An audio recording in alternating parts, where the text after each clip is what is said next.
हे guys welcome back to our YouTube channel Decode Beats. So guys आजच्या आपल्या JavaScript series part 28 मध्ये आपण आज जावास्क्रिप्ट डिफॉल्ट पॅरामीटर्सबद्दल बघणार आहोत की सो फंक्शन्स तर आपण ऑलरेडी बघितलेलं आहे. तर पण फंक्शनमध्ये जर तुम्हाला काही डिफॉल्ट पॅरामीटर पास करायचे असतील तर ते कशाप्रकारे तुम्ही पास करू शकतात आणि कशाप्रकारे त्यांचा यूज आपण करू शकतो, तर ते ह्या सगळ्या गोष्टी आपण आपल्या आजच्या या व्हिडिओमध्ये बघणार आहोत. So without any further delay let's start our today's video.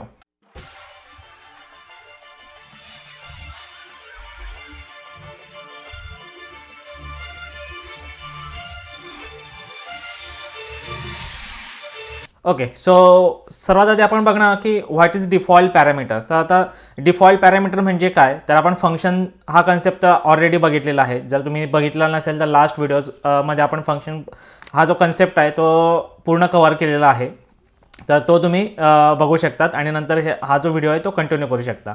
So function म्हणजे काय, तर एक रियुजेबल ब्लॉक ऑफ कोड. फंक्शनमध्ये आपण जे पॅरामीटर डिक्लेअर करतो आणि त्याला आर्ग्युमेंट पास करतो, तर ते जे पॅरामीटर्स आहेत ते विदाऊट व्हॅल्यू असतात. तर जे फंक्शन आपण आधी शिकलेलो आहोत, तर एक नॉर्मल फंक्शन आपण शिकलो होतो, बरोबर. कसं शिकलो होतं, जस्ट फंक्शन कीवर्ड लिहायचो आपण, त्यानंतर फंक्शनचं नाव. इथे मी शॉर्ट फॉर्म घेतला आहे, पण हे पूर्ण जावास्क्रिप्टमध्ये आपण पूर्ण लिहित असतो फंक्शन म्हणून. त्यानंतर ग्रीट म्हणून एक फंक्शनचं नाव घ्यायचो, parenthesis curly bracket open curly bracket close, आणि जे काय तुम्हाला काहीतरी आर्ग्युमेंट पास करायचे, तर त्यासाठी आपल्याला काय करावं लागायचं की ह्या ठिकाणी ही जी ब्रॅकेट आहे या ब्रॅकेटमध्ये इथे आपण पॅरामीटर घ्यायचो. सपोज मी इथे नेम घेतलं, तर हा इथे पॅरामीटर झाला. आणि जेव्हा आपण हे फंक्शन कॉल करायचो ग्रीट म्हणून, तर कॉल करताना जे काही नाव असेल, सपोज पीटर, तर मी ते नाव या ठिकाणून काय करायचो, पास करायचो. तर हे झालं नॉर्मल फंक्शन. याला आपण डिफॉल्ट पॅरामीटर नाही म्हणू शकत. हे जस्ट आपण इथे नेम ॲज अ पॅरामीटर म्हणून डिक्लेअर केला आहे, पण त्याला कोणतीही व्हॅल्यू असाइन केलेली नाही आहे. So this is a normal function. तर आता आपल्याला काय बघायचं आहे की डिफॉल्ट पॅरामीटर म्हणजे काय, किंवा कशाप्रकारे डिफॉल्ट पॅरामीटर आपण सेट करू शकतो त्याला. सो हे थोडं इरेज करतो. ओके, सो आता डिफॉल्ट पॅरामीटर काय, तर सेम आहे, कन्सेप्ट सेम आहे. सर्वात आधी आपल्याला फंक्शन कीवर्ड घ्यायचा आहे, फन म्हणून कीवर्ड घेतला.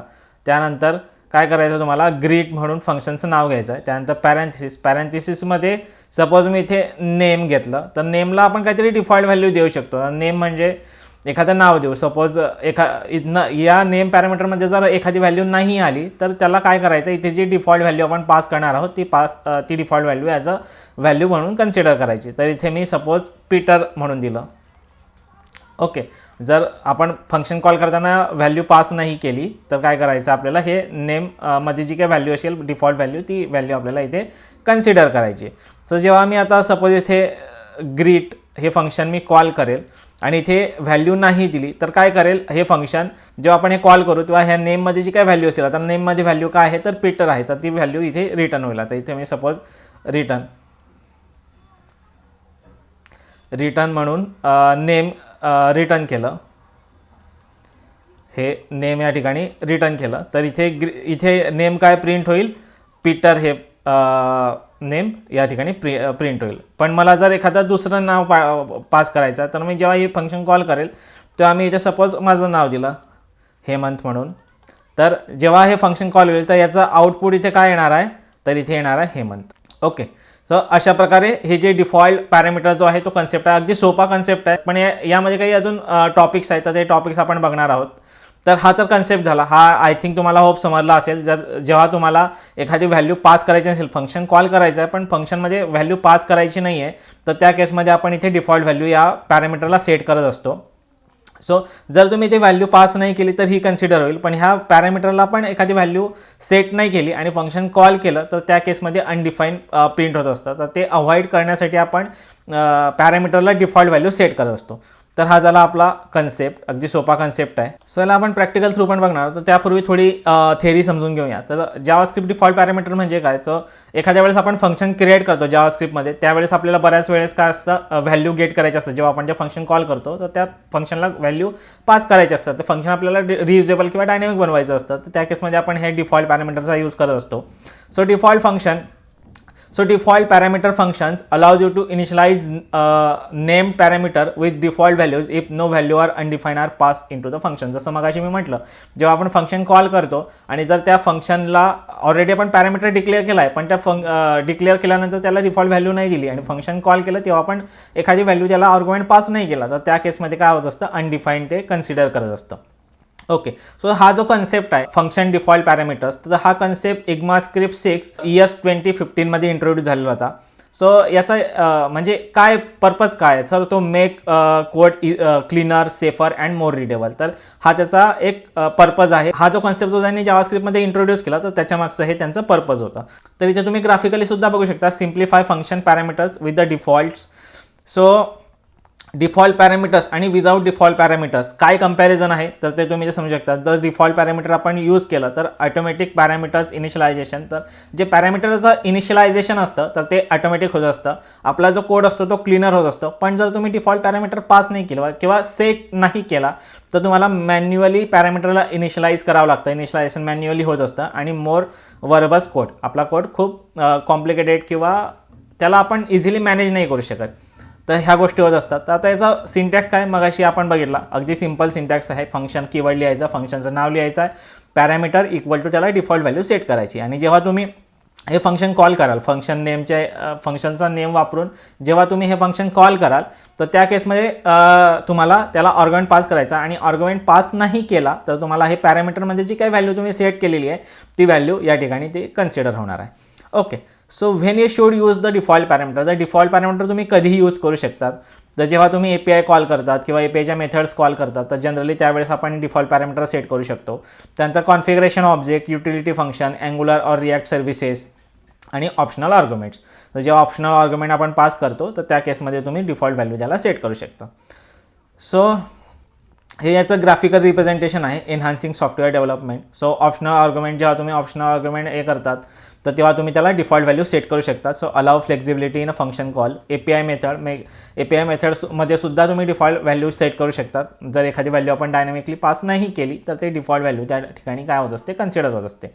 So these are the things. तुम्ही हे डॉक्युमेंट जर तुम्हाला हवं असेल तर तुम्ही मला तुमचा ईमेल ID DM करू शकतात इंस्टाग्राम हँडलवर. आपलं इंस्टाग्राम हँडल आहे DCodeBeat. So these are the things. तर आपला हे जे डिफॉल्ट पॅरामीटर्स आहे तर त्याचे बेस्ट प्रॅक्टिस काय आहे, तर always use default for optional parameter. तर जेव्हा तुम्ही ऑप्शनल पॅरामीटर यूज करता तर ऑप्शनल पॅरामीटर म्हणजे काय, की एखादं फंक्शनचं आपण घेतलेलं आहे आणि त्या फंक्शनमध्ये जे पॅरामीटर आहे ते आपल्याला कधी तरी लागणार आहेत.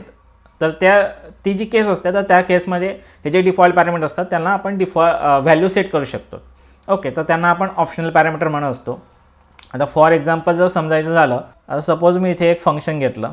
ओके, आणि फंक्शनचं नाव आहे कॅल्क्युलेट किंवा गेट मेसेज म्हणून मी काय घेतलं, फंक्शनचं नाव घेतलं. आता इथे एक मेसेज घेऊया.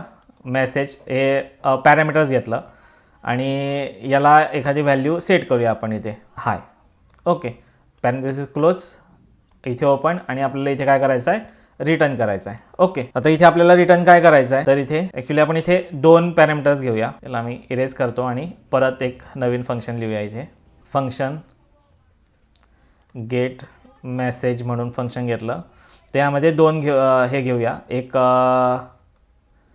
M1 आणि M2. आता जे डिफॉल्ट पॅरामीटर असतात किंवा ज्याला व्हॅल्यू सेट करतो तो कधीही शेवटी असतो. तर इथे M2ला आपण इथे हाय मेसेज सेट करूया. ओके, आणि इथे पॅरेंथेसिस ओपन, पॅरेंथेसिस इथे क्लोज करूया. इथे आपल्याला काय करायचं आहे, रिटर्न करायचं आहे. काय रिटर्न करायचं आहे, तर इथे आपल्याला इंटरपोलेशन रिटर्न करायचं आहे. सो M2 आधी घ्यायचं आपल्याला हाय आणि कॉमा देऊन M1मध्ये एखादं सपोज नाव वगैरे जे काय असलं ते आपण इथे पास करू शकतो. तर आता जेव्हा मी इथे कॉल करेल फंक्शन गेट मेसेज, तर ह्या मेसेजमध्ये M2 हा डिफॉल्ट पॅरामीटर, इथे याची व्हॅल्यू नाही पास केली तरी चालेल, पण M1ची व्हॅल्यू आपल्याला पास करावी लागेल. तर M1ची व्हॅल्यू सपोज मी इथे पीटर म्हणून दिली, तर इथे प्रिंट काय होणार आहे, हाय पीटर, बरोबर, कारण त्याने इथे डिफॉल्ट व्हॅल्यू घेतली. आता मी परत याला कॉल केलं. आता इथे मी याला परत कॉल केलं आणि इथे मी दोन्ही व्हॅल्यू पास केला. एक जॉन पास केली आणि दुसरं हॅलो केलं. तर ह्या केसमध्ये इथे काय प्रिंट होणार आहे, हॅलो. जॉन. ओके, तर हा झाला ऑप्शनल पॅरामीटर. याला M2ला काय म्हणता, ऑप्शनल पॅरामीटर. हा आपल्याला प्रत्येक वेळेस कॉल करायची गरज नाही आहे किंवा त्याची व्हॅल्यू आपल्याला डिफाईन करायची गरज नाही आहे, पास करायची गरज नाही आहे.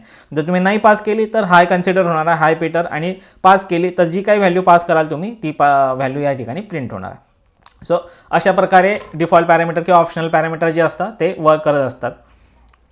So use object destructuring with the defaults, then keep parameters order logical, avoid complex logic inside the default. So हे सगळ्या त्यांचे बेस्ट प्रॅक्टिसेस आहेत. तर ह्या केसेस जेव्हा तुम्ही तुमच्या प्रोजेक्टमध्ये कन्सिडर कराल तेव्हा तुम्ही डिफॉल्ट पॅरामीटर सेट करू शकतात. सो एक बेसिक फंक्शनचं म्हणजे फंक्शन कसं डिक्लेअर करतो किंवा कोणत्या गोष्टी आपण कुठे प्लेस करतो फंक्शनमध्ये, तर त्याचं एक रिप्रेझेंटेशन आपण इथे दिलं आहे फंक्शन डेफिनेशनचं. तर फंक्शन हा एक कीवर्ड आहे जावास्क्रिप्टचा. हे आपण फंक्शन जेव्हा घेतलं होतं व्हिडिओ फंक्शन रिलेटेड, तर त्यामध्ये सुद्धा आपण हे एक्सप्लेन केलेलं आहे. सो फंक्शन हा एक कीवर्ड आहे. हे कॅल्क्युलेट बिल म्हणून हे जे फंक्शनचं आहे ते नाव आहे. हे XYZ काहीही असू शकतं. त्यानंतर आपण इथे पॅरामीटर्स पास केलेले आहेत. तर मील आणि टेक्स्ट रेट हा जो आहे हा हे जे दोन आहेत हे पॅरामीटर्स आहेत, पण मील हा मॅन्डेटरी पॅरामीटर्स आहे. इथे जर याची व्हॅल्यू आपण पास नाही केली कॉल करताना तर अनडिफाईन पास होणार आहे इथे व्हॅल्यू. आणि टॅक्स रेटला आपण डिफॉल्ट व्हॅल्यू ऑलरेडी सेट केलेली 0.05 म्हणून 5%. तर ही झाली डिफॉल्ट व्हॅल्यू. ओके, त्यानंतर इथे आपण एक फॉर्म्युला यूज करून इथे फंक्शनच्या बॉडीमध्ये कॅल्क्युलेशन केलेलं आहे आणि इथे टोटल त्याची जी आहे ती रिटर्न केलेली आहे. जेव्हा आपण इथे फंक्शन कॉल करतो तर कॉल करताना आपण इथे 100 हे त्याची मॅन्डेटरी मीलची जी व्हॅल्यू आहे तर ती व्हॅल्यू पास केलेली आहे. आणि इथे त्याचा जो टॅक्स आहे तो मे बी डिफरंट असू शकतो, तर तो डिफरंट टॅक्स इथे आपण इथे पास केला आहे 13%. ओके, सो अशा प्रकारे हे एक ग्राफिकल रिप्रेझेंटेशन आहे. अगेन मी तुम्हाला एक वेळेस परत सांगतो, जर तुम्हाला ही PDF हवी असेल ग्राफिकल रिप्रेझेंटेशनची तर तुम्ही मला इंस्टाग्राम हँडलवर डिकोडबीट म्हणून इंस्टाग्राम हँडल आहे त्यावर तुम्ही मला DM करा, मेसेज करा, मी तुम्हाला ही जी PDF आहे ती शेअर करेन. ओके, सो आता काही एक्झाम्पल्स आपण बघणार आहोत. तर हे जे आहे हे ओल्ड वे आहे जेव्हा डिफॉल्ट पॅरामीटर नव्हतं. हे कधी डिफॉल्ट पॅरामीटर मी मगाशी तुम्हाला इथे दाखवलं कधी इंट्रोड्यूस झाला आहे, तर आपला इग्मास्क्रिप्ट 6 मध्ये डिफॉल्ट पॅरामीटर काय झालेला आहे, इंट्रोड्यूस झालेला आहे. तर त्यापूर्वी जेव्हा डिफॉल्ट पॅरामीटर आपण हँडल करायचो तर कशा प्रकारे हँडल करत असतो, तर अशा प्रकारे हँडल करत होतो. तर फंक्शन कीवर्ड, त्यानंतर ग्रीड फंक्शनचं नाव नेम, आणि जर नॉट नेम म्हणजे नेम अनडिफाईन असेल तर हे नेम घे ॲज अ नेम म्हणून कन्सिडर कर, गेस्ट म्हणून, आणि console.log हॅलो गेस्ट अशा प्रकारे आपण हँडल करत होतो. तर आता हे आपण प्रॅक्टिकली करून बघणार आहोत. आपण 2-3 एक्झाम्पलसुद्धा बघणार आहोत की एक्झॅक्टली डिफॉल्ट पॅरामीटर कशा प्रकारे आपण यूज करू शकतो, मल्टिपल करू शकतो की नाही करू शकत, जर नाही पास केले तर काय व्हॅल्यू प्रिंट होते, ह्या सगळ्या गोष्टी आपण इथे आज कव्हर करणार आहोत. सो 1 बाय 1 आपण एक्झाम्पल बघूया. तर आता हा जो ओल्ड वे होता तर त्याचा इश्यू काय होता किंवा प्रॉब्लेम काय होता, तर एक्स्ट्रा कोड होता, त्यानंतर एरर प्रोम होते, त्यानंतर हार्डर टू रीड होता, वाचायला पण थोडा हार्ड आहे, त्यानंतर एक्स्ट्रा कोड आहे. पण आता न्यू वे इथे तुम्ही एक्झाम्पल 2 मध्ये बघू शकता, तर हा आपला न्यू वे आहे. तर इथे आपण डिफॉल्ट पॅरामीटर जेव्हा पॅरामीटर डिफाईन करतो फंक्शनमध्ये तर त्याच वेळेस त्याला व्हॅल्यू आपण इथे काय केलेलं आहे, असाईन केलेली आहे. तर अगदी लाईन्स ऑफ कोड पण कमी झाला. इथे तुम्ही जर बघितलं तर जवळजवळ 2-3 लाईन जे आहे त्या कोड आपल्या इथे इन्क्रीज झालेला किंवा वाढलेला आहे. पण आता हा जो न्यू वे तुम्ही बघितला तर या न्यू वेमध्ये किंवा मॉडर्न वेमध्ये अगदी सिंगल लाईन म्हणू शकतो आपण, सिंगल लाईनमध्ये आपला कोड या ठिकाणी झालेला आहे. सो अशा प्रकारे डिफॉल्ट पॅरामीटरचा आपण यूज करत असतो युझिंग द मॉडर्न वे किंवा न्यू वे. सो आपण आता काय करूया, एक प्रॅक्टिकल करून बघूया VS कोडवर. आणि मगाशी मी सांगायचं विसरलो, पण आपला हा जो कोड आहे तर हे आपण AI थ्रू पण करू शकतो. तर AI थ्रू कशा प्रकारे आपण करू शकतो ते सुद्धा आपण आज बघणार आहोत. तर सर्वात आधी आपण एक सिम्पल एक्झाम्पल्स बघून घेऊया. सो सिम्पल एक्झाम्पल काय, तर अगेन जस्ट फंक्शन, त्यानंतर ग्रीट, आणि ग्रीटमध्ये आपण काय करणार आहोत, आणि याला ॲक्सेप्ट करूया. इथे त्याने आपल्याला सजेशन दिला आहे आणि परत इथे ॲक्सेप्ट करूया, ते सजेशन त्याने या ठिकाणी आपल्याला दिलेलं आहे. तर हे जे आहे नेम गेस्ट या ठिकाणी घेतलेलं आहे आणि हॅलो नेम. तर इथे जर हे फंक्शन कॉल करताना जर आपण नेम पास नाही केलं तर इथे गेस्ट हे नाव काय होणार आहे, प्रिंट होणार आहे. तर आधी आपण काय करूया, अनडिफाईनचा कन्सेप्ट बघूया. जर मी इथे नाव नाही पास केलं आणि हे फंक्शन जे आहे या फंक्शनला मी इथे ग्रीट वर्ड म्हणून किंवा फक्त जस्ट ग्रीड म्हणून मी इथे काय केलं, कॉल केलं. याला आपण सेव्ह करूया आणि आपल्या ब्राउझरवर जाऊया. तर तुम्ही इथे बघू शकता हॅलो अनडिफाईन काय झालेला आहे, प्रिंट झालेला आहे. याला थोडं झूम करतो मी जेणेकरून तुम्हाला दिसेल. तर इथे तुम्ही बघू शकता हॅलो अनडिफाईन प्रिंट झालेला आहे. ते कशामुळे झालं, कारण आपण इथे फंक्शनमध्ये पॅरामीटर घेतला आहे नेम, पण फंक्शन कॉल करताना कोणत्याही प्रकारचा आर्ग्युमेंट पास केलेला नाही किंवा नेम पास केलेला नाही, म्हणून तिथे काय झालेलं आहे, अनडिफाईन प्रिंट झालेलं आहे. आता नेक्स्ट लाईनला काय करूया, ग्रीट वर्ड पास करूया आणि हे जे नेम आहे ह्या नेमला व्हॅल्यू युजर किंवा गेस्ट पण आपण पास करू. ठीक आहे, युजर आपण पास करूया. सो तर आता फर्स्ट जी लाईन आहे आपली, तर तिथे काय प्रिंट होणार आहे, हॅलो युजर, आणि सेकंड लाईनमध्ये काय प्रिंट होणार आहे, हॅलो वर्ड प्रिंट होणार आहे. सो याला सेव्ह करूया आणि जाऊया आपल्या ब्राउझरवर. तर तुम्ही इथे बघू शकता फर्स्ट लाईनला हॅलो युजर प्रिंट झालेला आहे आणि सेकंड लाईनला काय प्रिंट झालेला आहे, तर हॅलो वर्ड प्रिंट झालेला आहे. तर अशा प्रकारे तुम्ही डिफॉल्ट पॅरामीटरचा यूज करू शकतात.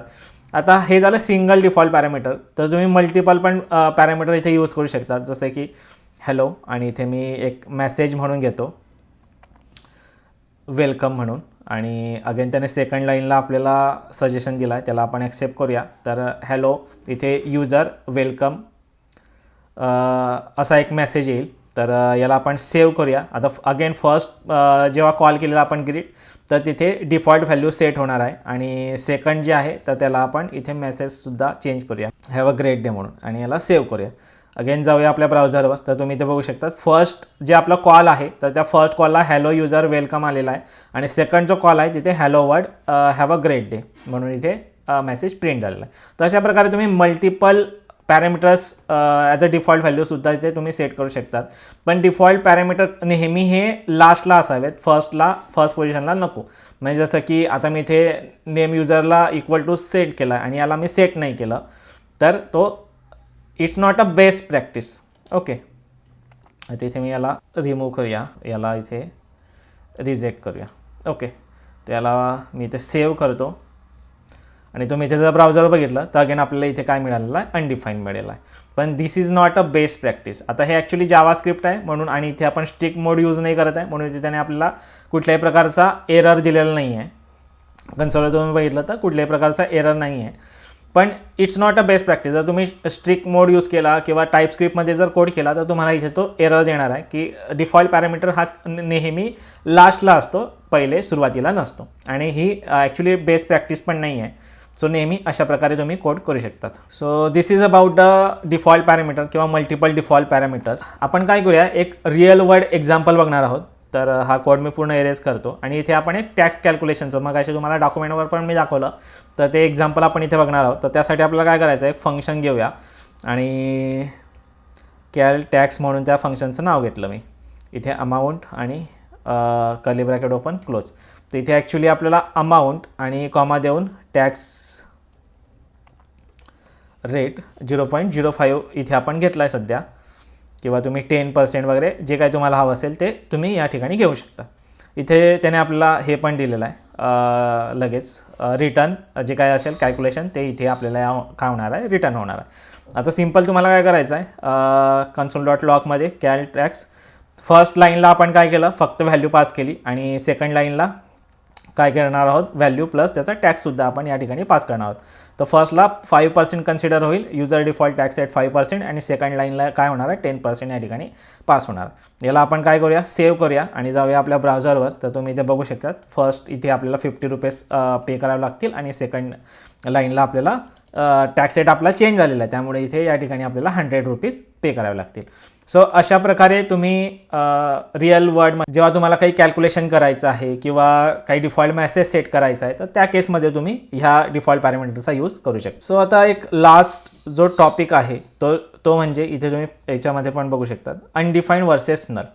आता आपण मगाशी बऱ्याच वेळेस म्हटलं की मी इथे पॅरामीटर डिफाईन केला पण त्याला व्हॅल्यू सेट नाही केली, आणि कॉल करताना पण त्याला व्हॅल्यू पास नाही केली, तर ऑब्व्हियसली तिथे अनडिफाईन जातं. पण अजून एक प्रॅक्टिकल जर आपण इथे करून बघितलं तर ते प्रॅक्टिकल काय असेल की तुम्ही फंक्शन कॉल करा, आणि फंक्शन कॉल केल्यानंतर त्याला अनडिफाईन आणि नल पास करा. तर जेव्हा अनडिफाईन पास कराल तर तेव्हा तुम्ही जी काही डिफॉल्ट व्हॅल्यू सेट केलेली आहे आपण, आता सपोज इथे एक्सला 10 ही व्हॅल्यू आपण इथे सेट केलेली आहे, तर ते 10 प्रिंट होईल. अनडिफाईनला ते डिफॉल्ट व्हॅल्यू सेट करतं. पण जेव्हा तुम्ही डेमोला नल पास कराल, आता नल ही एक प्रकारे व्हॅल्यू आहे, एक प्रकारे तो काय आहे, ऑब्जेक्ट आहे. तर नल जेव्हा तुम्ही पास कराल तर ते नल कन्सिडर होईल. तर इथे कन्सोलला काय प्रिंट होणार आहे, नल प्रिंट होणार आहे. So only undefined trigger the default value. तर जेव्हा तुम्ही अनडिफाईन पास कराल तेव्हाच फक्त डिफॉल्ट व्हॅल्यू त्या पॅरामीटरला सेट होत असते आणि कन्सिडर होत असते. तर प्रॅक्टिकली सुद्धा आपण करून बघणार आहोत. डिलीट इथे फंक्शन टेस्ट आणि पॅरामीटर घेऊया एक val is equal to 10, value is equal to 10 आणि व्हॅल्यू जे पास करायची आहे. त्यानंतर आपण काय करणार आहोत, टेस्ट हे जे फंक्शन आहे त्याला कॉल करूया इथे आणि इथे आपल्याला अनडिफाईन सेट करायचं आहे आणि नेक्स्टला आपण इथे काय सेट करणार आहोत, नल. ओके. सो तुम्ही इथे बघू शकता त्याने आपल्याला हे पण दिलेलं आहे या ठिकाणी सजेशन्स की तुमचं अनडिफाईन जेव्हा पास कराल तेव्हा आउटपुट 10 येणार आहे. टेस्ट जेव्हा पास कराल तेव्हा आउटपुट तुमचं नल येणार आहे आणि टेस्ट पास कराल तेव्हा आउटपुट काय येणार आहे, 5 येणार आहे. त्याला आपण करूया सेव्ह आणि जाऊया ब्राउझरवर. तर तुम्ही इथे ब्राउझर बघू शकतात. फर्स्ट आउटपुट आपलं 10 आला आहे, जी डिफॉल्ट व्हॅल्यू त्याने ती कन्सिडर केली कारण आपण अनडिफाईन पास केलं होतं. त्यानंतर नल पास केलं. ऑब्व्हियसली नल हा एक ऑब्जेक्ट आहे, एक जावास्क्रिप्टमध्ये एक व्हॅल्यू म्हणून कन्सिडर होत असते, म्हणून ती null as it is null print झाली. आणि अगेन आपण 5 पास केलं होतं कस्टम व्हॅल्यू आपली, तर ती व्हॅल्यू या ठिकाणी प्रिंट झाली. सो अशा प्रकारे तुम्ही डिफॉल्ट पॅरामीटरचा यूज करू शकतात किंवा बऱ्याच वेळेस इंटरव्ह्यूला पण ते विचारतात की व्हॉट इज डिफरन्स बिटवीन अनडिफाईन आणि नल, किंवा मी जर फंक्शनला अनडिफाईन आणि नल पास केलं आणि फंक्शनमध्ये जे एखादा पॅरामीटर त्याला डिफॉल्ट व्हॅल्यू सेट केले तर त्याचा आउटपुट काय येईल. तर तुम्ही हा जो कन्सेप्ट आहे तो हा कन्सेप्ट या ठिकाणी एक्सप्लेन करू शकतात. सो अशा प्रकारे डिफॉल्ट पॅरामीटरचा तुम्हाला यूज करायचा आहे. आता मगाशी जसं मी म्हटलं की आपण AIचा यूज करून सुद्धा हा कन्सेप्ट शिकू शकतो. तर कशा प्रकारे शिकू शकतो किंवा कशा प्रकारे AI आपल्याला यामध्ये हेल्प करेल, तर अगदी सिंपल आहे. हे VS स्टुडिओ कोड आहे आपलं. VS स्टुडिओ कोडमध्ये आपण को-पायलट जो आहे गिटहबचा को-पायलट तो इंटिग्रेट करतो आणि त्याचा मदतीने आपण या ठिकाणी डिफॉल्ट पॅरामीटर हा कन्सेप्ट शिकू शकतो किंवा जे काही आपण आता बघितलं ते सगळ्या गोष्टी तो आपल्याला इथे समजावून सांगणार आहे किंवा प्रॅक्टिकली इथे तो सगळा कोड प्रिंटसुद्धा करणार. तर कशा प्रकारे करायचं, तर ही इथे चॅट विंडो आहे. इथे तुम्हाला माझं कर्सर दिसत असेल, या कर्सरच्या बाजूला हे जे मेसेजचा बॉक्स आहे यावर तुम्ही इथे प्रिंट करायचं आहे. मगाशी मी इथे एक सॅम्पल म्हणून करून पण बघितलं. तर आपण काय करूया, अगेन हा जो प्रोम टाकला आहे मी इथे create a JavaScript function which is explain function default parameter. तर सेम याला काय करूया, इथून कॉपी करूया. मगाशी मी करून बघितलं आणि याला इथे पेस्ट करायचं आणि याला इथे पेस्ट करायचं आणि जस्ट एंटर करायचं. तर हा आपल्याला फक्त सजेशन नाही देणार, हा आधी थिंक करेल, त्यावर विचार करेल आपल्या कन्सेप्टवर आणि इथे पूर्ण प्रिंट करून देईल. जर तुम्ही इथे बघू शकता इथे एजंट आणि ऑटो आहे. एजंटमध्ये बरेच सारे ऑप्शन्स आहे, आस्क, एडिट, प्लॅन. तर एजंट जर गेलं ना तर तो ॲटोमॅटिकली इथे एडिट करून देईल, आपल्याला राईट करून देईल. आणि जर तुम्ही फक्त आज म्हटलं तर तो तुम्हाला इथे सजेशन देईल, तर तुम्ही तो कॉपी पेस्ट इथे करू शकता. ओके. तर इथे ते आपल्याला विचारतं पण की तुम्हाला हा जो कोड मी डिफाईन करून दिलेला आहे, इथे लिहून दिलेला आहे, तर तो तुम्हाला ठेवायचा आहे की नको आहे, अंडू करायचा आहे. तर आपण इथे कीप्ट म्हणून ऑप्शन यूज करूया आणि कीप्ट ऑप्शन यूज केल्यानंतर तर तुम्ही इथे बघू शकता की what is default function, JavaScript default functions किंवा parameters. What is default JavaScript parameters, तर JavaScript function default parameter explanation. Default parameter allow function to use predefined values when arguments are not provided or undefined. अगदी साध्या सोप्या आणि सरळ भाषेमध्ये त्याने आपल्याला या ठिकाणी दिलेलं आहे. त्यानंतर एक्झाम्पलसुद्धा त्याने या ठिकाणी दिले आहे की इंट्रोड्यूस म्हणून. तर त्या ठिकाणी त्याने आपल्याला काय केलेलं आहे, नेम गेस्ट घेतलेला आहे. Return hello my name is guest. जर तुम्ही इथे नाव नाही पास केलं तर इथे गेस्ट प्रिंट होणार आहे. आणि जर तुम्ही एखादं नाव इथे पास केलं तर या ठिकाणी ते जे काही नाव तुम्ही पास कराल ते नाव या ठिकाणी पास होणार आहे. सो अगदी सोपा कन्सेप्ट आहे. म्हणजे आपण हा कन्सेप्ट समजायला जवळजवळ 20-25 मिनिटं लावले, पण AIच्या मदतीने हा कन्सेप्ट अगदी 10 ते 15 मिनिटात आपण इथे समजून घेऊ शकतो. तर वेगवेगळ्या प्रकारचे एक्झाम्पल्स पण त्याने दिलेले आहे. मल्टिपल डिफॉल्ट पॅरामीटर जे आपण मगाशी बघितलं एक्झाम्पल. त्यानंतर डिफॉल्ट ॲज अ एक्सप्रेशन, जर एखादं एक्सप्रेशन तुम्हाला सेट करायचं असेल डिफॉल्ट पॅरामीटरला तर ते सुद्धा तुम्ही या ठिकाणी करू शकतात. त्यानंतर नेक्स्ट एक्झाम्पल जे आहे ते default parameter using previous parameter. तर एखादा प्रिव्हियस पॅरामीटर त्याला आपल्याला जर सेट करायचं असेल तर कशा प्रकारे आपण करू शकतो, तर ते सुद्धा एक्झाम्पल या ठिकाणी दिलेलं आहे. आणि जर तुम्ही याला सेव्ह केलं आणि जर इथे बघितलं ना तर ब्राउझरवर तुम्हाला सगळे आउटपुट्स मिळते. हे बघा इथे जर कन्सोलवर तुम्ही बघितलं तर जे काही आपण हे केलेलं आहे ते सगळे आउटपुट्स इथे प्रिंट झालेले आहे. तो अशा प्रकारे तुम्ही AI च्या मदतीने सुद्धा जावास्क्रिप्ट शिकू शकतात आणि मदतीला मी तर आहेच ऑब्व्हियसली मराठी लँग्वेजमधनं अगदी साध्या सोप्या प्रत्येक व्यक्ती स्टुडंटला किंवा विद्यार्थ्याला समजेल अशा भाषेमधनं आपण शिकवत असतो. पण प्रॉब्लेम एकच आहे की व्ह्युअर्स खूप आहेत, लोक बघतात, विद्यार्थी बघतात, पण सबस्क्राईब किंवा लाईक शेअर कमेंट नाही करत आणि निघून जातात. तर तसं नका करू. यामागे खूप मोठी मेहनत असते. मला एक व्हिडिओ रेकॉर्ड करून एडिट करून पोस्ट करायला साधारण 3 ते 4 तास लागतात मिनिमम. तर शेवटी मेहनत आहे. तर प्लीज लाईक शेअर सबस्क्राईब करा, कमेंट करा, शेअर करा व्हिडिओ. आता बऱ्याच वेळेस मला बऱ्याच इन्स्टिट्यूटमधनं पण कॉल येतात की आम्ही तुमचे व्हिडिओ बघतो किंवा आमच्या इन्स्टिट्यूटमध्ये आम्ही प्ले केलेले आहेत, विद्यार्थी शिकत आहेत, खूप छान कन्सेप्ट आहे, शिकवतात तुम्ही. तर खूप बरं वाटतं, छान वाटतं. सो जर तुम्ही बघत असाल व्हिडिओ तर प्लीज लाईक करा, शेअर करा, कमेंट करा, सबस्क्राईब करा, जेणेकरून मला पण थोडा मोटिवेशन मिळतं आणि मी नवीन नवीन व्हिडिओज किंवा नवीन नवीन कन्सेप्ट तुमच्यासाठी आणत राहील आणि पोस्ट करत राहील. सो आय होप तुम्हाला आजचा जो आपला कन्सेप्ट आहे तो समजला असेल. जर समजला असेल तर प्लीज लाईक करा, शेअर करा, कमेंट करा, सबस्क्राईब करा. पुन्हा भेटूया एका नवीन व्हिडिओमध्ये एका नवीन कन्सेप्टसोबत. Till then take care and bye. Thanks for watching the video.